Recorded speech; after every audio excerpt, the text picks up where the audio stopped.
नमस्कार मित्रांनो, आज आपण GNM third year community health नर्सिंगच्या परीक्षेत वारंवार विचारल्या जाणारा लॉंग आन्सर आज आपण अगदी सोप्या मराठी भाषेत समजून घेणार आहोत।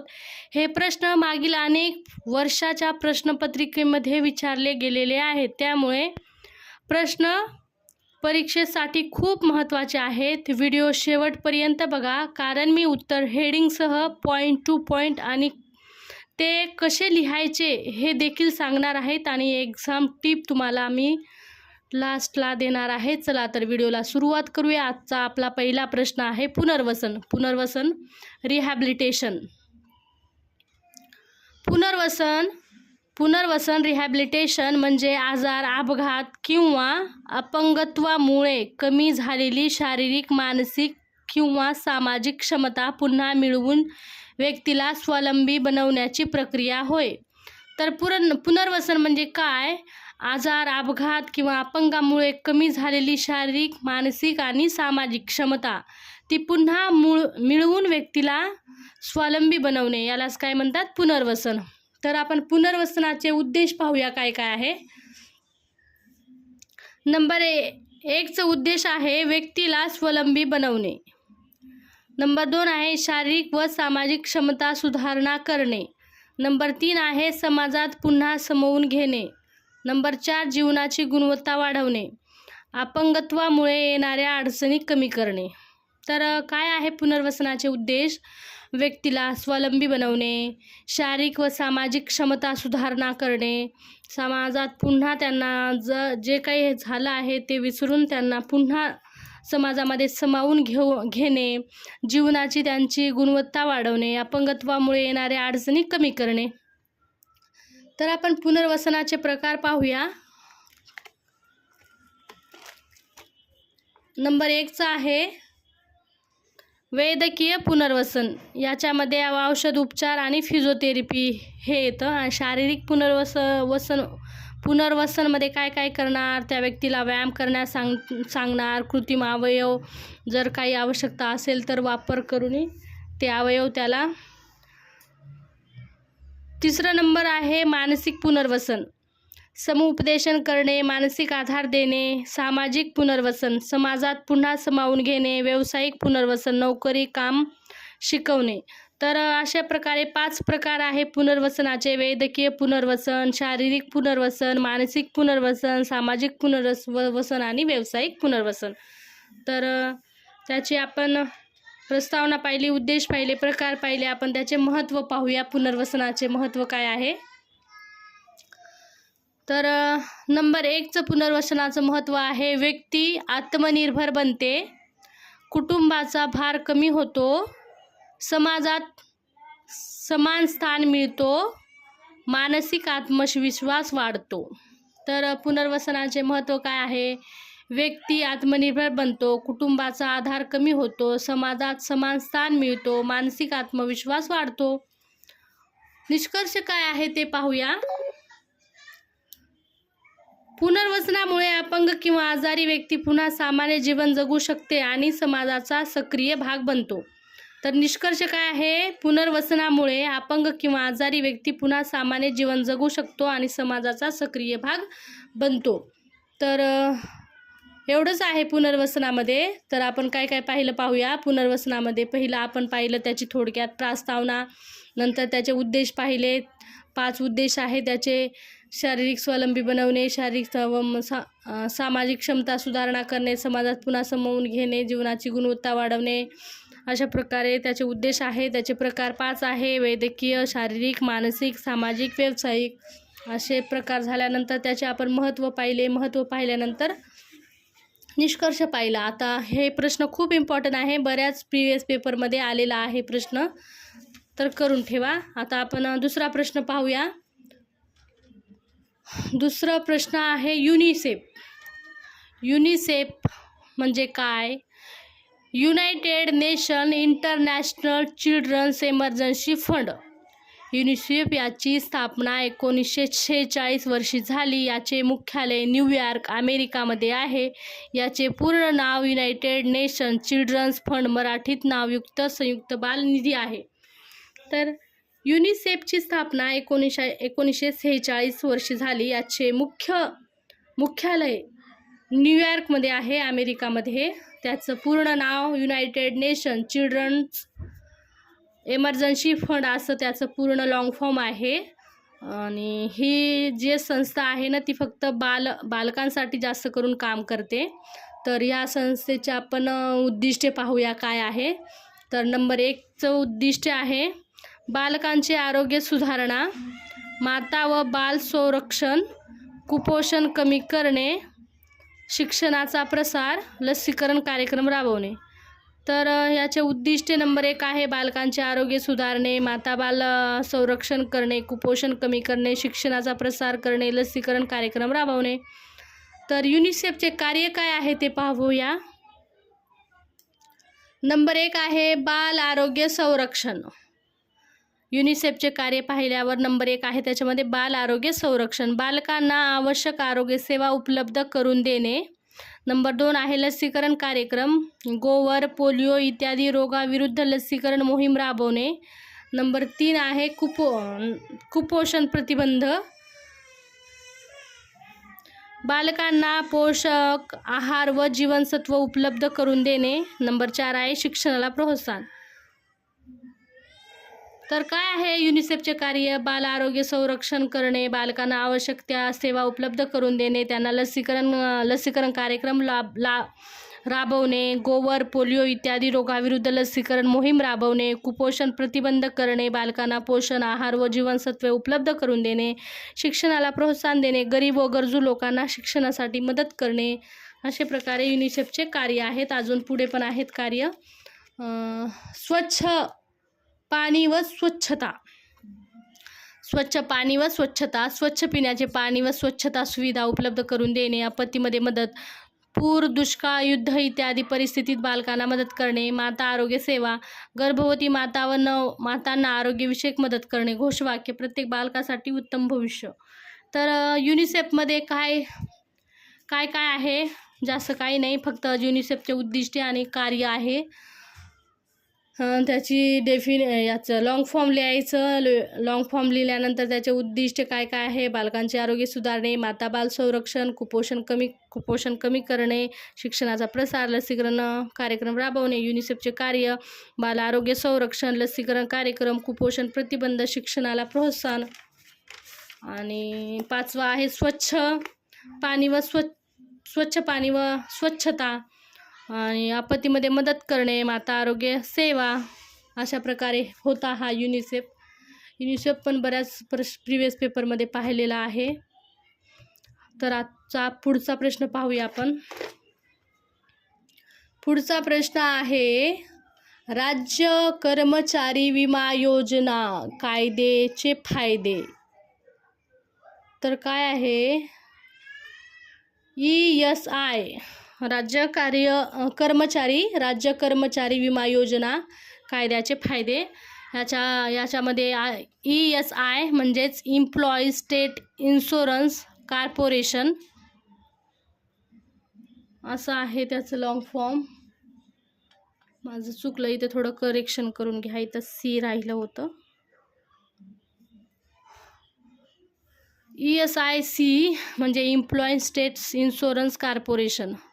यामधील काय काय सेवा देतात, याचे फायदे पाहणार आहोत. काय काय फायदे आहे या कायद्याचे? नंबर 1चा फायदा आहे मोफत वैद्यकीय सेवा. कर्मचारी व त्यांच्या कुटुंबाला मोफत उपचार व औषधं मिळतात. याच्यामध्ये मोफत वैद्यकीय सेवामध्ये काय, कर्मचारी व त्याच्या कुटुंबाला मोफत उपचार, औषधं, जे काही फॅसिलिटी असेल त्या पूर्ण हॉस्पिटलमधली यामध्ये काम करणाऱ्या कर्मचाऱ्यांना याची सुविधा मोफत भेटते. अजून 2रा नंबर आहे आजारपण भत्ता. आजारामुळे काम करू शकत नसल्यास आर्थिक मदत दिली जाते. आजारामुळे काम करू शकत नसल्यास आर्थिक मदत दिली जाते. 3 आहे प्रसूतीस लाभ. महिला कर्मचाऱ्यांना प्रसूती रजा व आर्थिक सहाय्य मिळते. महिला कर्मचारी ज्या असतात ना, प्रसूतीसाठी ज्या रजा घेतात त्यांना आर्थिक सहाय्य मिळते या योजनेमुळे. या कायद्याचे फायदे योजनामुळे. तर चौथा नंबर आहे अपघात भरपाई. कामाच्या ठिकाणी अपघात झाल्यास उपचार व भरपाई दिली जाते. जर या योजनेमध्ये काम करणाऱ्या व्यक्तींना जर अपघात झाला कामाच्या ठिकाणी तर त्याची भरपाई करून दिली जाते. 5 आहे अपंगत्व लाभ. अपंगत्व लाभमध्ये काय आहे? कर्मचाऱ्याचा मृत्यू झाल्यास कुटुंबाला आर्थिक सहाय्य दिले जाते. कर्मचाऱ्याला जर मृत्यू झाला तर कुटुंबाला आर्थिक सहाय्य दिले जाते. 6 आहे अवलंबित लाभ. मृत कर्मचाऱ्याच्या कुटुंबाला सदस्यांना पेन्शनसारखा लाभ मिळतो. अवलंबित लाभ म्हणजे काय? मृत कर्मचाऱ्याच्या कुटुंबातील सदस्यांना पेन्शनसारखा लाभ मिळतो. अंत्यसंस्कार खर्च. अंत्यसंस्कारासाठी आर्थिक मदत दिली जाते. आणि 8वा आहे मृत्यू लाभ. अंत्यसंस्कारासाठी आर्थिक मदत दिली जाते. कर्मचाऱ्याचा मृत्यू झाल्यास कुटुंबाला आर्थिक सहाय्य दिले जाते. अजून पुढे आहे बेरोजगारी सहाय्य. बेरोजगारी सहाय्य काही परिस्थितीत नोकरी गेल्यास आर्थिक मदत मिळते. 10 आहे सामाजिक सुरक्षा. कर्मचाऱ्यांना सुरक्षित व संरक्षित जीवन मिळवण्याचा मदत आहे. ESIC कायदा कर्मचाऱ्याच्या आरोग्य सुरक्षिततेसाठी आहे. कर्मचारी व कुटुंब दोघांनाही लाभ मिळतात. भारत सरकारची महत्त्वाची सामाजिक सुरक्षा योजना आहे. तर याच्यामध्ये आपण फायदे काय काय पाहिलं ते पाहूया. नंबर 1चा फायदा आहे मोफत वैद्यकीय सेवा.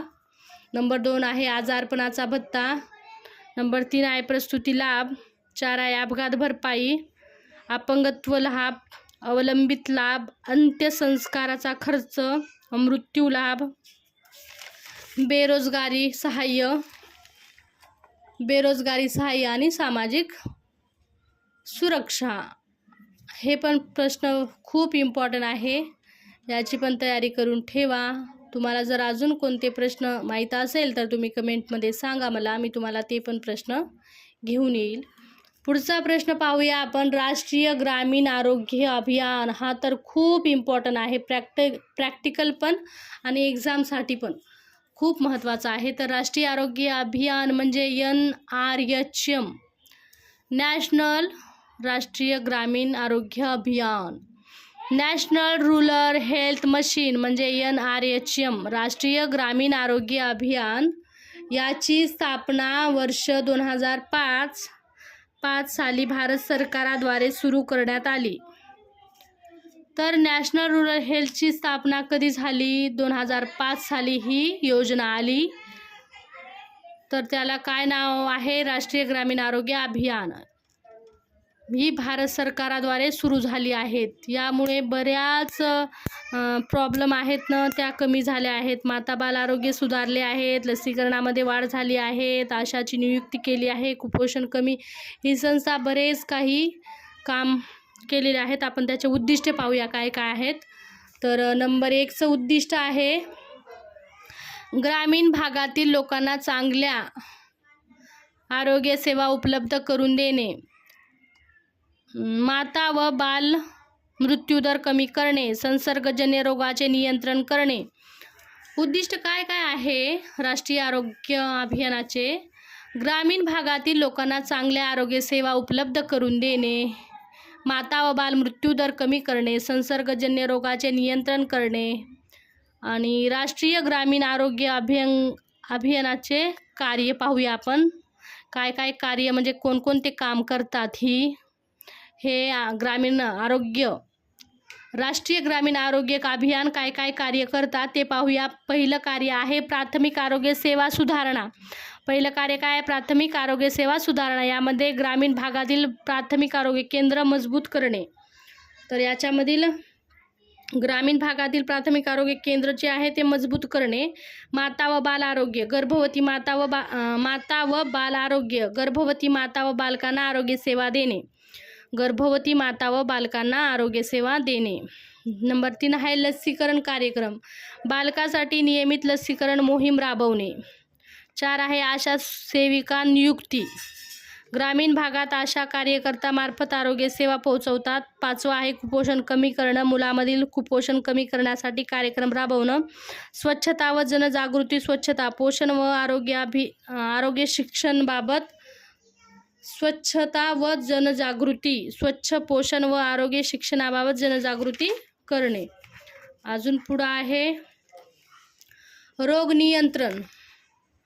रोग नियंत्रण, मलेरियाचे, क्षयरोग, कुष्ठरोग इत्यादी रोगावर नियंत्रण ठेवणे. मोफत उपचार व औषध व उपचार. गरजू लोकांना मोफत औषध व उपचार सेवा उपलब्ध करून देणे.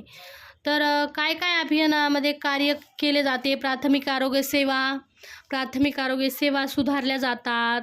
यामध्ये माता व बालकांना चांगला आरोग्य दिला जातो. यामध्ये लसीकरण कार्यक्रम राबवले जातात. आशाची नियुक्ती करून आशा सर्व ग्रामीण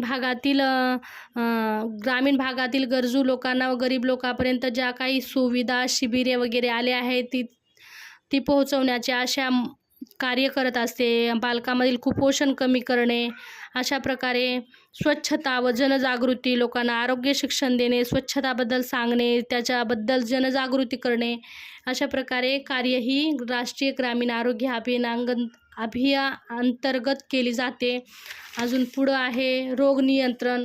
रोग नियंत्रण बरे करण्यासाठी याचे महत्त्वाचं कार्य आहे.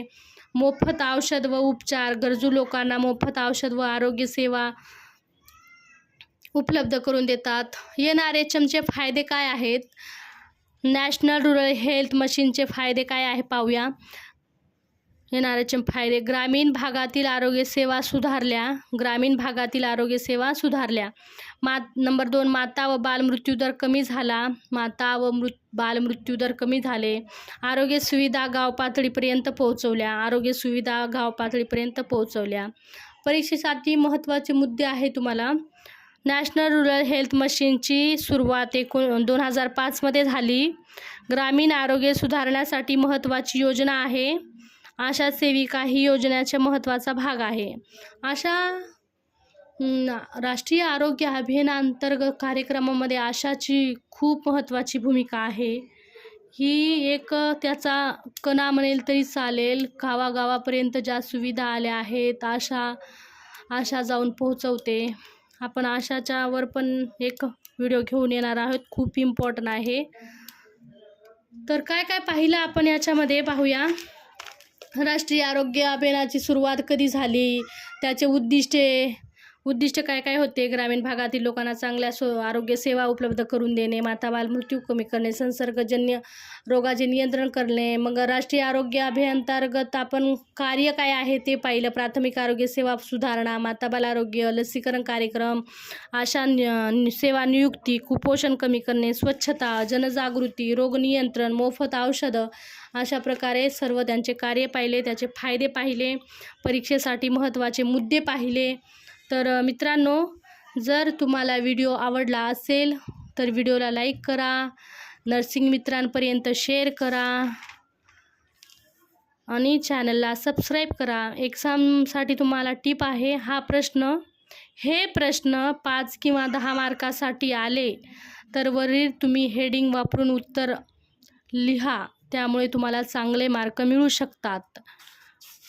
ओके, चला तर आपण भेटूया नेक्स्ट व्हिडिओमध्ये. Bye bye.